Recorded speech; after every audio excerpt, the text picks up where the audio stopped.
I am currently preparing for a 5-week trip. And I have people ask me all the time, oh my gosh, how in the world do you pack in one small bag for a 5-week trip? Or sometimes it's six. Even if it's a month, some people tell me they can't do it for 2 weeks. I am going to give you a few tips today on how to do that, why you might want to do that. And yeah, sometimes it's not the right thing for everyone, but for me, it certainly is. And this is how I do it and why I do it. One, let's talk about the advantages of packing light. First and foremost, it is liberating. It makes life so easy. The decision making process about what to take and how much to take and how many variations of an outfit you can have are off the table. And to me, that is just gold. Just takes so much stress off the packing process. I do not love to pack. For somebody who loves to travel as much as I do, I really, really don't like to pack. All right, number two advantage is no lost luggage. Yes, you keep your luggage with you at all times, and you don't have to worry about ever losing it and not getting it, standing and waiting at the baggage carousel. So those are great things too. Another thing is this allows you for new wardrobe if you're a shopper, and I'll explain that a little further here in a minute. What you do need, absolutely have to have, under no circumstances can you leave without these things, are your passport and your prescription medications. Other than that, you really can get on a plane with next to nothing. If you really want to or not is another matter. But maybe if you're going to a business meeting, you're going to have some stuff for a presentation, something like that. But in this day and age, almost anything can be emailed to you anywhere. I do travel with a small laptop and even a second screen when I travel, so my backpack's a little on the heavy side, but I am working the whole time, so I have that. Let's go back to for a second how this allows for a new wardrobe. So one of my tricks is the clothes that I do take. I generally take things that I am not all that attached to, that I don't really care if they come home with me or not. And a lot of the places that I travel to, as you all know, there are a lot of people in need that are very happy to have some of these clothes. I'm not talking about, I don't take rags with me and, things that are, have holes in them and paint splattered all over them and things like that. But I might just trade them out. I might take some shirts that I've worn for a long time. They're still perfectly good, but I'm a little bored with them and I'd like some new ones. So if I buy a new one while I'm on the way, when I'm there, then I will just leave the old one behind and wear the new one as I go on, and somebody else benefits. So I like that idea. All right, what you should take in the way of clothes. I take basically two colors. I take black and white clothes. Now, white is not always the best choice. It depends on the time of year, the climate, where you're going. So sometimes I don't take white because it really does just show way too much dirt. But if you've, going to Greece in the summer, or Caribbean island, or something like that, then taking some white is probably a good idea. So black and white clothes. If black and white is not your thing, then think monochromatic. Black pants, black shirt, brown pants, things like that. You can dress almost anything up with some scarf, some sort of accessories, belts, costume jewelry. I'd never travel with my better jewelry. I leave all of that at home. I just don't want to take the chance, the risk. And I also feel like there are places that I travel that I also want to be sensitive to the fact that I have some jewelry that other people might, really like to have and is not possible for them. So I prefer to leave that at home. I always take comfy shoes. I do not worry about fashion in shoes that much when I travel. Not that I worry about fashion in shoes on a daily basis very often, but I do always make sure that the shoes that I take are comfortable, that they, have some shoes you can use as a crossover between skirts, dresses, pants, things like that. So never, ever, ever more than 4 pairs, and 2 is the best if you can do it. I know that's a tough one usually, but I usually can get it down to 2 pairs and like a pair of flip-flops or something. So that usually works out very well. quick dry fabrics, moisture wicking fabrics, layers are important. Things that are not bulky. I tend not to travel with jeans. I might take one pair of jeans, if any, and that is just to keep the bulk down. And then once you've got those items picked out, you want things that made out of fabrics that don't wrinkle easily. Cotton is like one of the worst. And if it's got a lot of pattern in it, if you're not sticking with the monochromatic thing, it'll cover the wrinkles a little better. But generally, I stay away from cotton. And then I use compression bags. I roll it up. Rubber bands are your friend when you're traveling. So let's say you take all your socks, put them together, rubber band them together. All your underwear, rubber band them together, and bras, sports bras, bathing suits, whatever. Put all those in the same compression bag and zip it up tight. And then when you unpack that compression bag, you don't have the whole thing exploding everywhere. You've got the stuff rubber banded together. I do not take multiple pairs of everything. I do a lot of washing in the sink, and that works out really well and really easy. A lot, depending on where you're staying. Again, some places have a laundry service, so take advantage of those things, use those, and don't take more than you need. They also make Velcro straps for packing, which are pretty nice. You can get those on Amazon, and they're stretchy, and you can, anything that's a little more bulky than you might put in one of those compression bags, you can take a Velcro strap and roll it up and put it together that way. Makes a big difference. All right. Then when you put it in the suitcase or duffel bag or whatever you're using to pack in, it's a little like a Jenga puzzle, but usually you can squish things and mash things and get everything in there pretty easily. I use a Mono suitcase, and I do not have an affiliate code for them. I wish I did. I really like them. If they're listening, maybe we could be partners on this. But that, I do like that. I also have a small Delsey duffel bag that has some inline wheels on it, and I tend to use that more when I'm going places where you're going to have small airplanes that luggage has to be soft-sided. So you got to think about those things too, whether you're packing for a safari, puddle jumper planes, or whether you're going to be in big planes with big cargo holds and overhead bins the whole way. All right, other things, converters and chargers. Oh yes. So I have known people that have thought they needed a converter for every plug that they have. Here's a trick. You don't. You need one converter and you need one power strip. I carry a power strip that's like a block. It's like a cube, so it doesn't take up as much space, and I can plug in USBs and regular plugs to it. So I put the one power strip plugged into the one converter, and everything that I have charges off of that. I take a little power pack with me during the day. I'm not a heavy phone user, so I don't generally need it, but if I'm taking a lot of pictures or videos, then it will run down faster.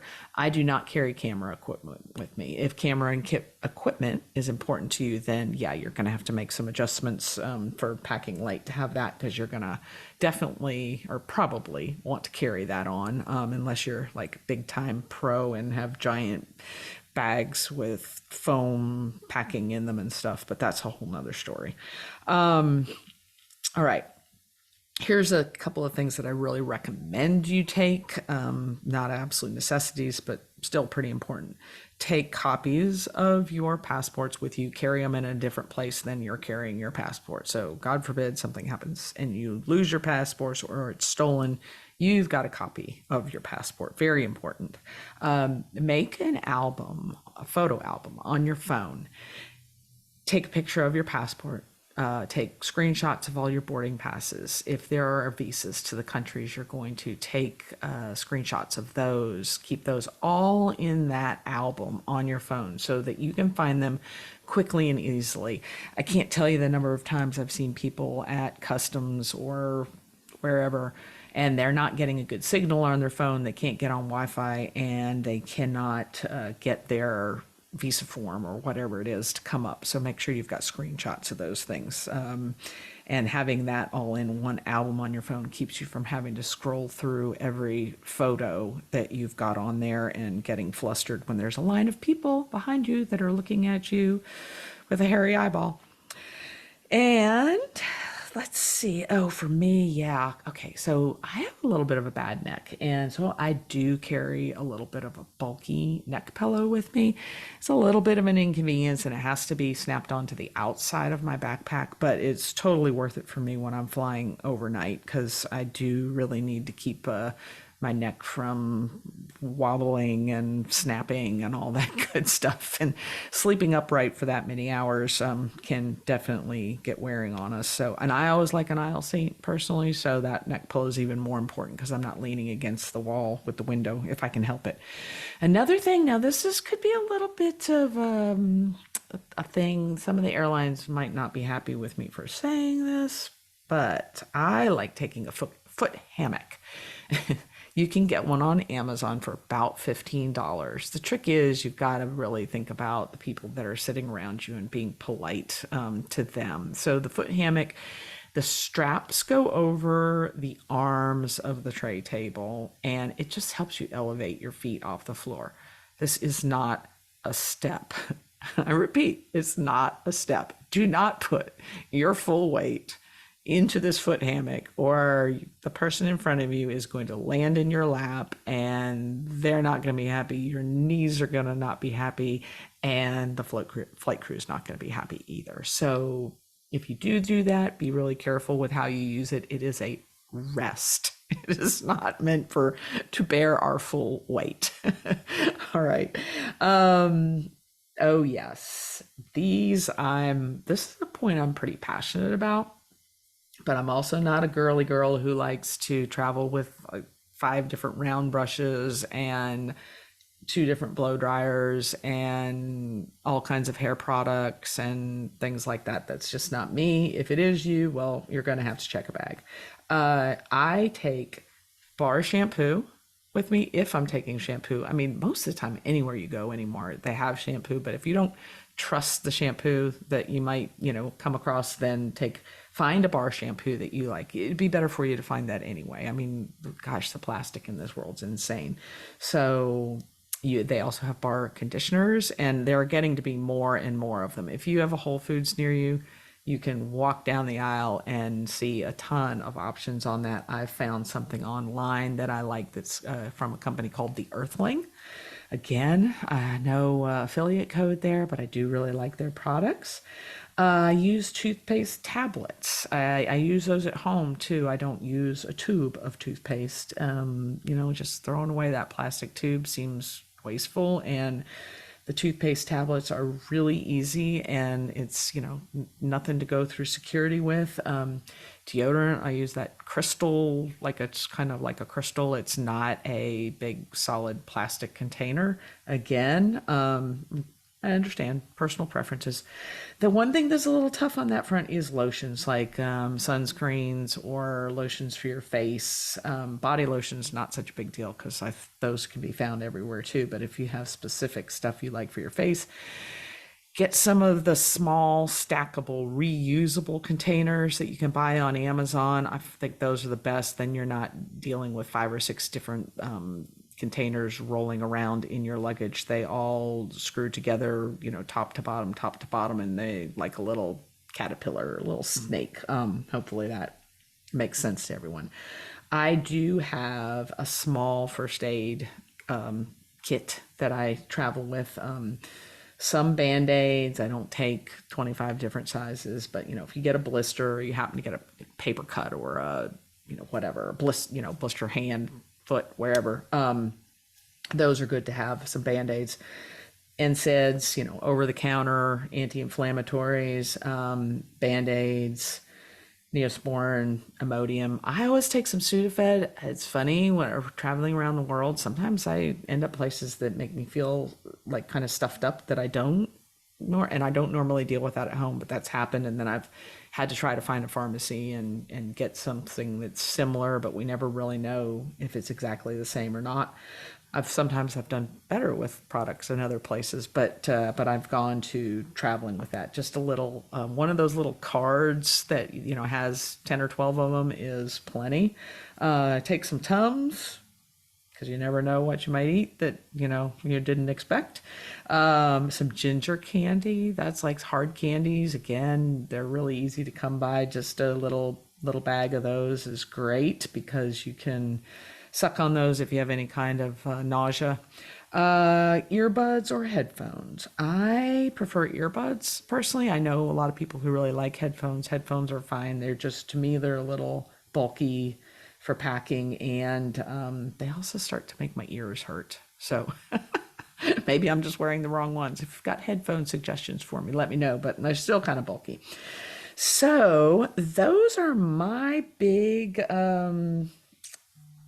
tips for packing and how I do my packing. And if you're not already following me on Instagram, it's at kleinandcotravel.com. And usually before each trip, I will show you my packing process and post that. So that'll be coming up here in another couple weeks.